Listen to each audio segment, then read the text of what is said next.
ดีไซน์การติดตั้งการเรียนรอเรื่องอ๋อคือสักครั้งอย่างเก็บอีกหนึ่งฉากหนึ่งคือไปยืนเดียว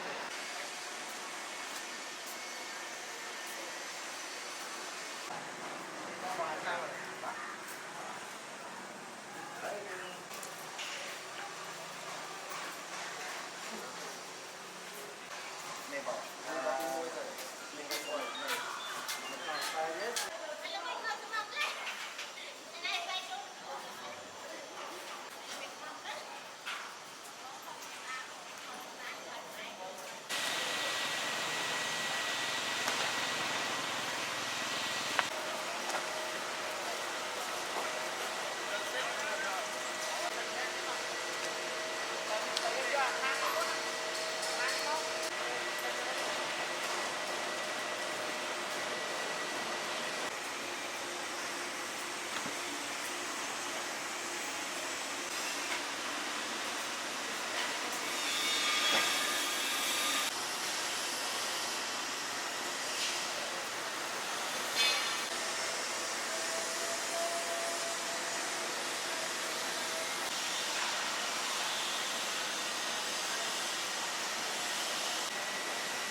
ยังไม่ได้หน่อยก็ต้องใส่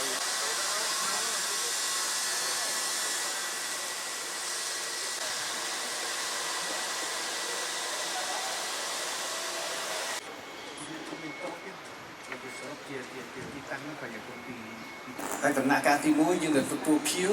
អាចទៅដល់15លានដំណាក់កាលទី2គឺ30លានដំណាក់កាលទី3គឺទៅដល់50លានអញ្ចឹងទេគឺដំណាក់កាលទី1យើងចាប់ផ្ដើមពី2025ទៅដល់2030 2030ទៅដល់2050អញ្ចឹងគឺដំណាក់កាលទី1ទី2ទី3គឺយើងបែងចែកតាមដំណាក់កាលនេះយើងមានសំណួរថាតើមានផែនការនៅក្នុងការបើកហាងក្នុងពលាននេះគឺ design ហ្នឹងគឺដោយ Fosun Partner ពីអង់គ្លេសមកពី London ដូច្នេះគាត់គឺជំនាញក្រុមហ៊ុន architect គាត់នោះគឺជំនាញគូតែពលាននឹងហត់ទេគឺគាត់ដើរគូពលាននឹងហត់លើពីសាកលវិទ្យាល័យទៅវិញចឹងទេគឺយើងសុខចិត្តគឺថាជួយគាត់ហ្នឹងដើម្បីមកគូឲ្យយើងហើយផែនការយើងនឹងគឺគូពលានអន្តរជាតិចូលនេះទី1គឺត្រូវតែយក design 100%ខ្មែរdanខាងបារាំងខាង SCA ស្កានេះគេនិយាយចំផងខ្មែរទាំងអស់ដើម្បី design ចេញមកចឹងគេអ្វីដែលយើងមើលពីដើមទីរហូតដល់ចុងទីគឺសិតតែ100ឆ្នាំគាត់ស្វែងទាំងអស់គ្រាន់តែថាអ្នកដែល design នេះគឺគាត់មកពីអង់គ្លេសទី2យើងដាក់ផែនការថាពលាននេះយើងសូមឲ្យធ្វើយ៉ាងដូចនេះមិនឲ្យមានសសរច្រើនហើយមិនឲ្យកម្ពស់នេះទៀតទេគឺត្រូវតែខ្ពស់ហើយនឹងកសលតិចអញ្ចឹងយើងទៅចូលមកនោះគឺយើងឆ្លាស់យើងចូលមកនោះគឺឆ្លាស់ចូលមកនោះគឺស្វាយចិត្តហ្នឹងចូលមកនោះគឺហៅថាដូចយើងភូមិណា